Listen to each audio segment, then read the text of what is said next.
पिछले कुछ दिनों से महाकुंभ में मुसलमानों की एंट्री को लेकर के विवाद छिड़ा हुआ है। एक तरफ जहां साधु संत जो है मुसलमानों की एंट्री को लेकर के बैन लगा रखा है, वहीं दूसरी तरफ मुस्लिम ऑल इंडिया जमात के जो राष्ट्रीय अध्यक्ष हैं शहाबुद्दीन रिजवी, उनका साफ तौर पे कहना है कि जो महाकुंभ में जो प्रॉपर्टी है वह बोर्ड की प्रॉपर्टी है। हमारे साथ बातचीत के लिए समाजवादी पार्टी के चंदौली से सांसद वीरेंद्र सिंह जी, हम उनसे बातचीत करेंगे। सर, महाकुंभ से पहले ही विवाद छिड़ गया है, जहां एक तरफ साधु संत मुसलमानों की एंट्री पर बैन लगा रखा है, वहीं दूसरी तरफ अब जो मौलाना है उनकी तरफ से भी ये कहा जा रहा है कि जो प्रॉपर्टी है पूरी तरीके से वो बोर्ड की प्रॉपर्टी है और मुसलमानों जो इलाहाबाद के मुसलमान हैं उन्होंने बड़ा दिल दिखाया। आप इस बयान को कैसे देखते हैं? देखिए, चूंकि मैं जानता नहीं कि वो जमीन किसकी है, इससे इस पर कोई टिप्पणी करने में सक्षम नहीं हुआ। जहां तक कुंभ का सवाल है, कुंभ आस्था का विषय है। जिसको आस्था है वो जाकर के गंगा जी में डुबकी लगाना चाहिए। अगर साधु संत इसको रोकते हैं तो साधु संतों का ये उनका अपना विषय है, धार्मिक विषय है। उसमें हम लोग की तरफ से किसी प्रकार का कोई हस्तक्षेप नहीं है। लेकिन जिस तरीके से लगातार जो संत है उनका बयान आ रहा है, अभी आपके सहयोगी ओम प्रकाश सिंह ने भी कहा है कि अगर कोई मुसलमान चाहता है महाकुंभ में जाने के लिए तो मैं उसको लेकर के जाऊंगा। लेकिन जो दूसरी तरफ साधु संत लगातार ये कह रहे हैं कि किसी भी तरीके से मुसलमानों की एंट्री पर महाकुंभ में बैन रखना चाहिए। देखिए, साधु संत जो अखाड़े के जो महंत हैं उनके मुख से तो ऐसी बयान है नहीं। वो छोटे छोटे जो महात्मा लोग हैं वो अपनी उपलब्धि पाने के लिए इस तरीके के बयान देते हैं। और कोई भी जो है, चाहे कुंभ हो या फिर कोई मंदिर हो, चाहे कोई जैसे कि अजमेर शरीफ है, तो वो भी तो मुसलमानों के लिए आस्था का ही जगह है। तो मुसलमान तो नहीं कहते कि आप जो है वो कोई हिंदू न जाए। अभी प्रधानमंत्री जी ने चादर चढ़ाया है। तो ये कोई तर्क वितर्क का सवाल नहीं है। और ये लोग अब केवल मीडिया में बने रहने के लिए बहुत तरीके की बातें करते हैं। इस पर बहुत विशेष महत्व देने की जरूरत है।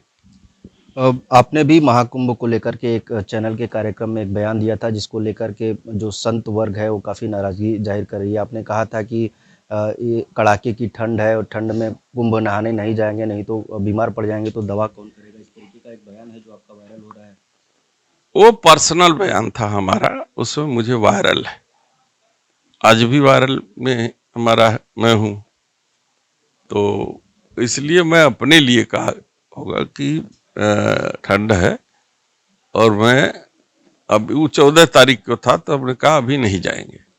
लेकिन आप एक जनप्रतिनिधि हैं और इस तरीके का बयान जो करोड़ों लोगों का आस्था जुड़ा हुआ है महाकुंभ से, इस तरीके का बयान अगर सोशल मीडिया पे वायरल हो रहा है तो कहीं ना कहीं लोगों की नाराजगी साफ तौर पे देखने को मिल रही है। देखिए, ये आस्था सबका पर्सनल विषय है। कोई किसी को जबरदस्ती कुंभ में नहीं रहवा सकते।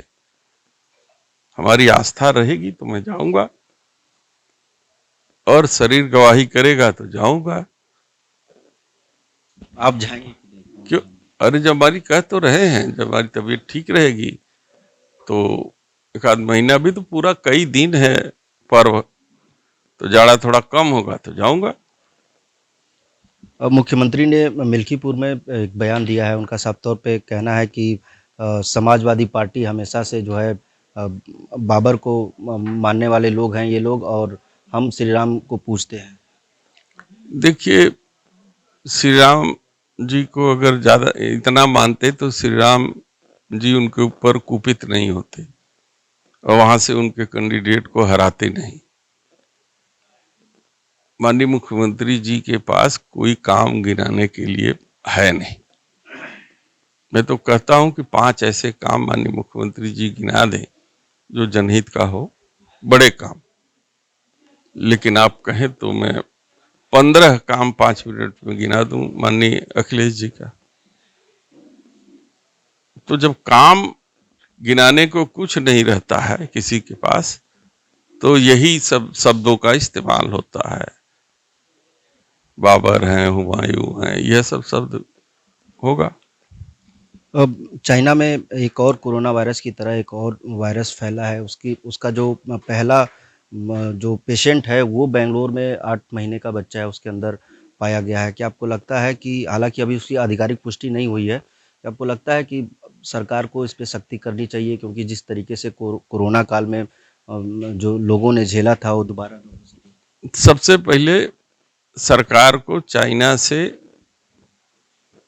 आना जाना बंद कर देना चाहिए, और विशेष रूप से कुंभ में विशेष ध्यान रखना चाहिए कि ऐसे संक्रमित लोग कुंभ में न आ जाएं, चाइना के लोग न आ जाएं कुंभ में स्नान करने के नाम पर। नहीं तो वायरस बहुत तेजी के साथ फैल जाएगा, फिर इस देश का बहुत नुकसान होगा। चलिए, बहुत शुक्रिया बातचीत के लिए। तो ये थे हमारे साथ बातचीत के लिए समाजवादी पार्टी के सांसद वीरेंद्र सिंह जी, जिन्होंने तमाम मुद्दों पर हमसे बातचीत की। वाराणसी से विनीत श्रीवास्तव, भारत समाचार।